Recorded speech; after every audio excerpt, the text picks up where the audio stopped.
Soyez bénis les âmes de lumière de l'Éternel. Bienvenue dans notre troisième semaine de jeûne et prière.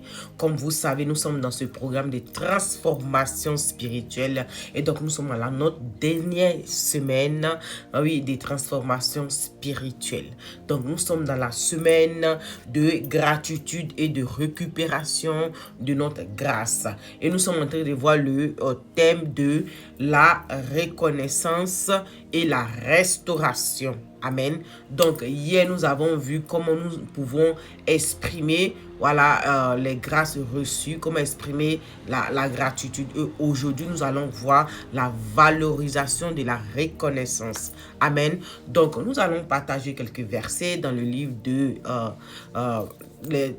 Luc 17, verset 18. Allons lire le texte. Vu que nous sommes dans un moment de reconnaissance, de grâce, de gratitude, les vidéos, ils veillent sur toi, de ce que chaque jour, ils veillent sur toi, voilà. Et malgré les circonstances, Dieu, il t'a encore donné une possibilité de te restaurer, de te renouveler, de repartir sur de nouvelles bases. Et surtout que vous qui avez suivi ce moment de jeûne et prière, ou même ceux qui ont suivi simplement les vidéos, voilà, exprimez votre reconnaissance de ce que Dieu a pu faire pour vous. Donc, c'est un peu ça. Donc, lisons nos textes. Bien avant de lire ce texte, juste une pause publicitaire. Voilà. N'hésitez pas à visiter notre site pour les articles, des sacs et des accessoires. Comme vous voyez, des bijoux très, très, très mignons. Voilà, il suffit seulement peu pour vous rendre vraiment très belle. Donc, n'hésitez pas, allez-y visiter nos sites. Vous avez moins 25% pour votre nouveau achat. Et en plus des 20% que vous trouverez déjà sur le site dans votre caddie. Donc, à peu près 45% moins. Donc, n'hésitez pas, visitez notre site. Et pour toute information, contactez-moi et je vous donnerai les informations qu'il faut. OK? Donc, ceci étant dit, allons lire nos versets. Alors, Jésus, dans les évangiles, Jésus souligne l'importance de remercier Dieu parmi les 10 lépreux. Donc, c'est l'histoire des 10 lépreux qui ont reçu la guérison. Un seul est revenu pour rendre gloire à Dieu. Donc, lisons. Évangile selon Luc, chapitre 17, verset 8 dit: ne s'est-il trouvé que cet étranger pour revenir et donner gloire à Dieu? Alléluia. Ceux celles qui lisent la Bible, vous savez que le contexte ici, c'était qu'il y avait 10 lépreux qui étaient malades. Voilà, ils avaient la lèpre. Ils ont vu Jésus, ils ont prié à ce que Jésus les purifie. Et Jésus a dit, allez-y, vous montez au sacrificateur. En allant là, il n'y a qu'un qui a reconnu qu'il était guéri. Il est revenu pour dire merci à Jésus. Jésus dit, mais les autres frères sont partis où? Ils n'ont pas été guéris? Bien sûr qu'ils avaient été guéris, mais ils sont partis. Voilà, ils sont partis.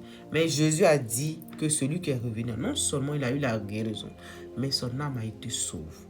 Souvent, quand Dieu, nous les chrétiens, on prie beaucoup, quand Dieu nous bénit là, hey, faites des bénédictions avec les autres, on va fêter ça. Ceux qui n'ont rien vu dedans là, ça, eux, on va sortir. Dieu même, on le met de l'autre côté là-bas. Ça, c'était une parenthèse. Donc, pour vous faire comprendre qu'il est important de rendre gloire à Dieu et de pratiquer la gratitude, ça doit être l'une de votre prières.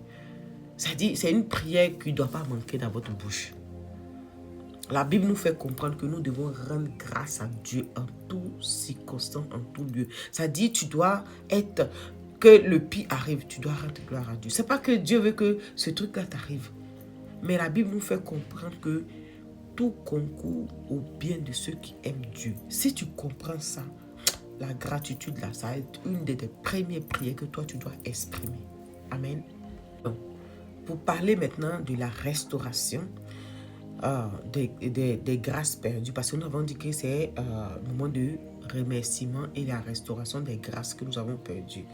Ici, Dieu nous montre dans le livre de Joël 2, verset 25, après des erreurs dans le passé que nous avons commis par nos fautes ou bien par inconsciemment, peut-être que nous avons perdu la faveur de Dieu, la grâce. Je vous ai toujours dit que les petits démons là, c'est peut-être ce que nous avons dans notre cœur, notre état d'âme. C'est ça qui fait qu'on perd la bénédiction souvent.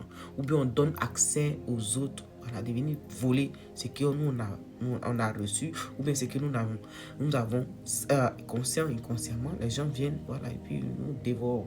Donc il dit, je remplacerai les années qu'ont dévoré la sauterelle. Ça c'est paraphrasé. Donc ici, il nous fait comprendre, Dieu nous fait comprendre que non seulement, et quand nous rendons compte que tout vient de lui et que tout circonstance, Dieu est capable de restaurer nos vies, capable de nous donner les bénédictions. Il est capable aussi de restaurer les années perdues. Amen. Donc c'était pour vous faire comprendre cela. Il est important que nous rendons gloire et nous remercions Dieu pour tout ce qu'il fait dans nos vies et que toute chose concourt au bien de ceux qui aiment Dieu. Ceci étant dit, nous allons nous laisser. Nous avons demain, voilà, pour un nouveau message. Soyez bénis et louez Dieu, célébrez-le. Voilà, contemplez ses merveilles. Même si vous n'avez rien reçu physiquement, j'ai dit, pratiquez la gratitude. Ça doit être une de vos prières puissantes qui ne va jamais manquer dans votre bouche. Ok? Soyez bénis. Bye bye. Ciao. Prière du jour, j'oubliais. Alors, nous prions pour remercier Dieu. Dieu, merci pour ta fidélité divine. Donne-moi la grâce de maintenir les projets spirituels accomplis. Donc, ce que vous avez accompli durant ce moment de restauration spirituelle, de transformation spirituelle, que Dieu vous donne la grâce de maintenir cela. Parce qu'il y a d'autres qui maintiennent, ils acquisent, mais ils ne savent pas. Ok, donc soyez bénis et on a la prochaine. Ciao.